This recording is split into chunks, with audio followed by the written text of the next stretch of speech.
Hey, shalom everybody. This is David, your host from Universal Truth of Mankind, the show for everybody.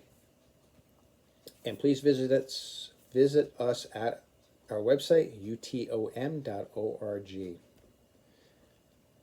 And if you go to the bottom of that website, you will see our latest video. So if you're never sure what the latest video is, you can go to our website. Or you can go straight to our YouTube channel, which is Universal Truth of Mankind, Refocus. Now, interesting enough, that refocus I put on it was, I originally put it on there just as a reminder to what I'm supposed to be doing. Because I spent 3 or 4 months trying to reprogram myself to prepare for this series of videos that I want to do. The videos that new direction I wanted to go into. But I'm finding that word refocus is actually quite apropos. Because that's what we're doing. We're refocusing. I'm taking all of my discoveries from my Abrahamic walk back to Genesis. And I was also starting on Jacob's walk. And my many other years of study. And I found that there's certain truths that are there for all of us in the Torah. It's not just for certain people, it's for everybody. Anyone who's interested. If you're not interested, that's fine. But if you are interested, it's for you as well. So let me get started. The title of this particular episode is The Soul and the Contract. But before I start, I want to talk about this. This is not a Kabbalah hat. See, when it's like this, you don't know. But you see there's beads on here. It's just a generic hat. I tried on, I liked a lot. But I used this hat, and I have a few others that are similar to it. I use it for hiking. The reason being is it's protective. You can whack flies with it. It keeps you from getting sunburned, the ears, the back of the neck. Offers a little bit of protection if something should fall, or if I hit myself on a branch or something like that, because sometimes you're looking down and you don't realize there's a branch here. So it gives you a little protection. But I wear this for the show. Oh, and also when I do hike, I have my walking stick and I have this. But I wear this because I'm symbolically journeying. I'm on a journey. I am on a path in which I'm trying to discover the Creator.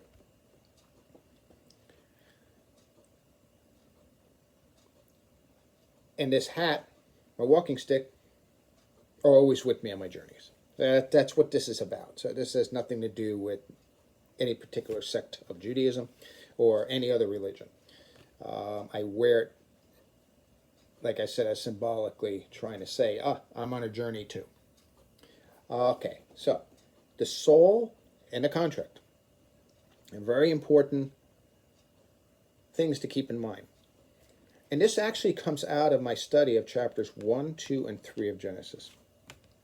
Now, I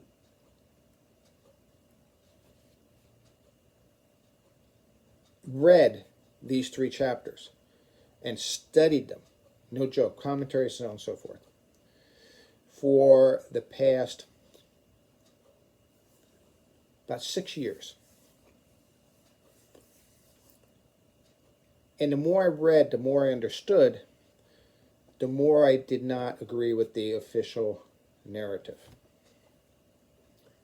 I don't even agree with necessarily the translations, the English translations.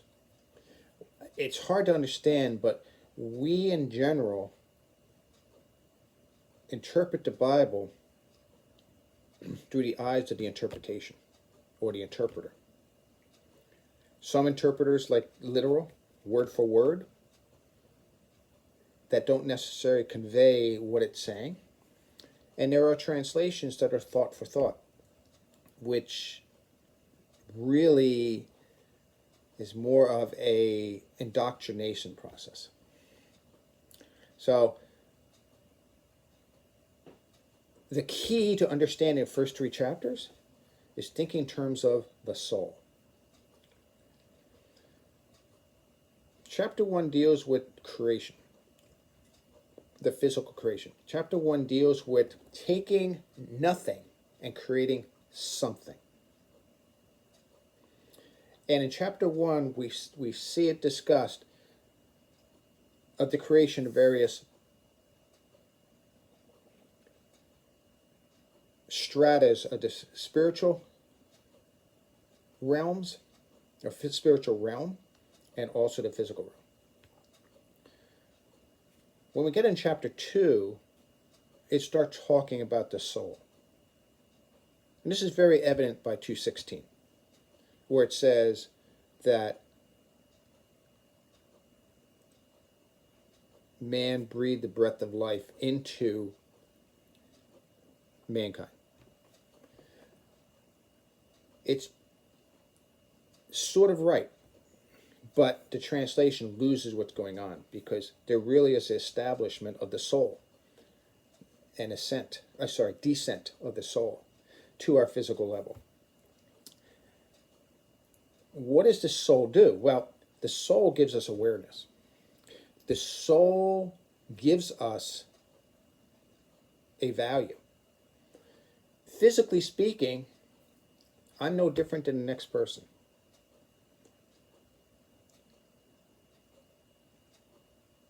We're a dime a dozen. That may be hard to grapple, but especially if we sit here with an ego. But in a sense, you could say our value lessens the older we get. So there really is no value to the body, the physical body. But what does give us value is our soul. Now, our soul is our connection between us and the Creator. For example,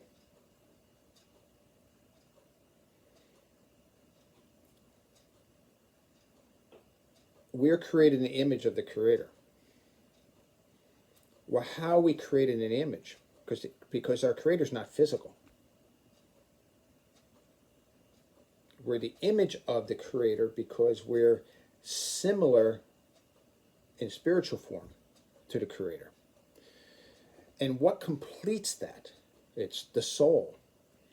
Let me pose this question to you.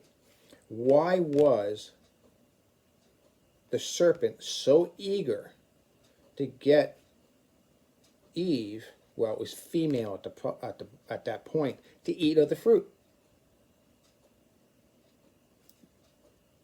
And why, after she ate of the fruit, was the serpent cursed to eat the dust of the ground?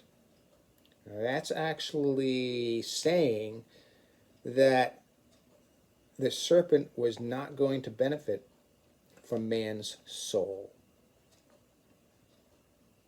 That's what gives us our value, is that soul.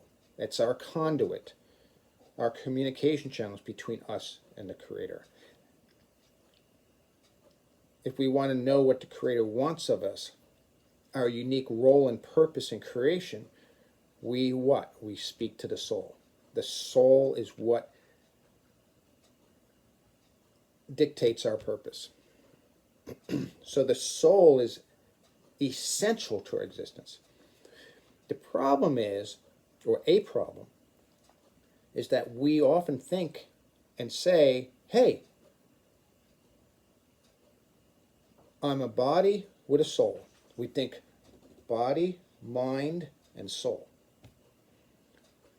Why? Because we live in the physical realm, and we're surrounded by physical. So it's always the physical is always what interests us and overwhelms our senses. And then on occasions we do start to think. we do engage our mind and say, well, is this really beneficial to us? Is this really the right action should we take? And fewer yet say, hey, soul, what am I supposed to be doing here?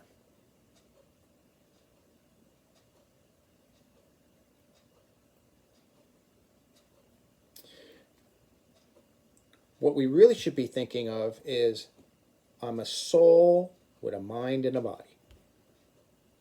We should be flipping that around. Instead of relegating the soul to being a second-class citizen of our existence, it should be the primary citizen, and our body and mind should be secondary to it. Like I said in past videos, I think it was video 1, episode 1, I do life coaching. I'll do it all day. I enjoy it. And I've seen amazing changes and amazing things that people have been doing through life coaching. But life coaching focuses on body and mind, not the soul. So, but it's incredible what the body and the mind is capable of doing when it is focused upon. So think to yourself, how much more are we capable if we let the soul shine through us and dictate our purpose, our role in existence? So we need to put the soul in its proper place and make it our primary resource. Easier said than done, I know that. But as time goes on, little by little, God's going to start revealing, or is revealing more and more. There's a common phrase, the world to come. And it's interesting because that's the way people think, the world to come. But what's interesting is, in the Hebrew, it's more like it's saying the world is coming. So there's this constant transformation taking place, this constant change. It's not our body and mind that's doing that, it's the soul within us. So we need to be listening to the soul and let it draw down, let it transform our mind, let it guide our body. Again, easier said than done, but that is ultimately what we're after anyway. Should it not be? So let's talk about the contract side, the soul and the contract. Well, we know that in Genesis 2, there's a descent of a soul coming down to meet man. And what's really interesting is you'll see Adam mentioned quite a bit in chapter 2. But when Adam was put to sleep, and I'm not going to go into details, there's a reason I'm putting quotes. That's the English translation. It's not necessarily what it means. Is descending, Adam was split into male and female. And now male and female, well, particularly the female is being spoken of as we go down. But did you know that when they talk about Adam and the female, it's not Adam and it's not male and female, it's Adam and female that are being talked about. So it's talking about a vertical relationship between us and the Creator. So we're created from a pattern,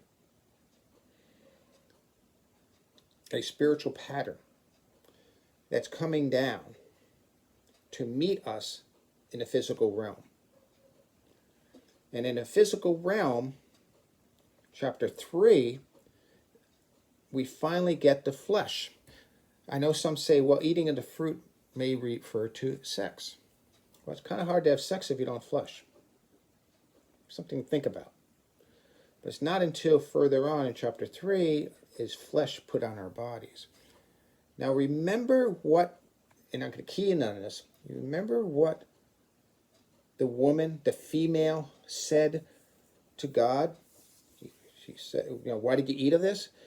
You got to think in positive. You can't think in negative. So why did you eat this? Now, why did you eat this? You sinful, terrible person, you. It's not what it's saying. It's saying, so why did you eat this? Oh, because the serpent beguiled me. Now, it does not say the serpent fooled me. It's more like the serpent attempted to fool the female. But the female was smart enough to hand it up to Adam. Remember, vertical relationship. Adam, eat of this fruit. It was eaten, and what happened? The connection was made.